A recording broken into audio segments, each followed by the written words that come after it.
Australians consume, I think, 430 million pies a year. It's a ridiculous amount of pies. Australians take their pies very, very seriously.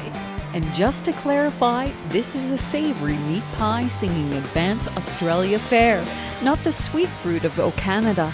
A mistake easily made.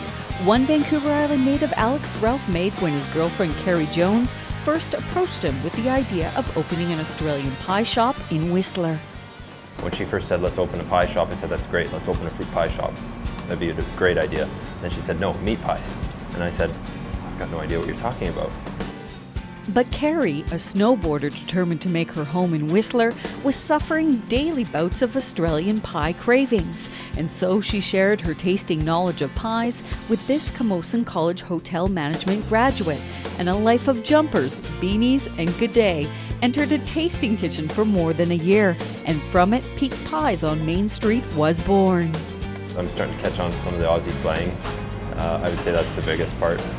But I still say A a lot. A as in A++ for these little national identities made from scratch.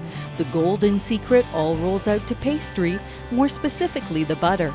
A dozen were tried out before finding the pie's perfect pick, with shape playing a key role as well. One pressed out by hand on an antique sourced from England. You'll find a lot of people in North America will use a muffin tin to bake their pies in it, and it gives it just high sidewalls.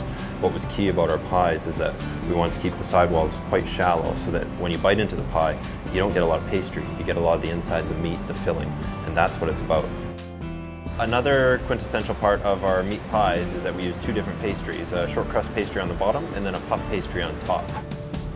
The kitchen surrenders to the savory scent of onions, spices, and hand-ground beef for the traditional Aussie pie, while Carrie spoons out filling for their most popular, the steak, bacon, and cheese.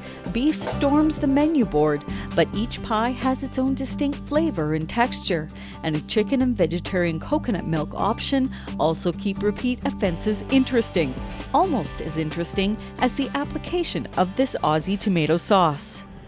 So there are two ways that you can have your sauce on top. You can smother it all over or have it the Australian way, the sauce injection.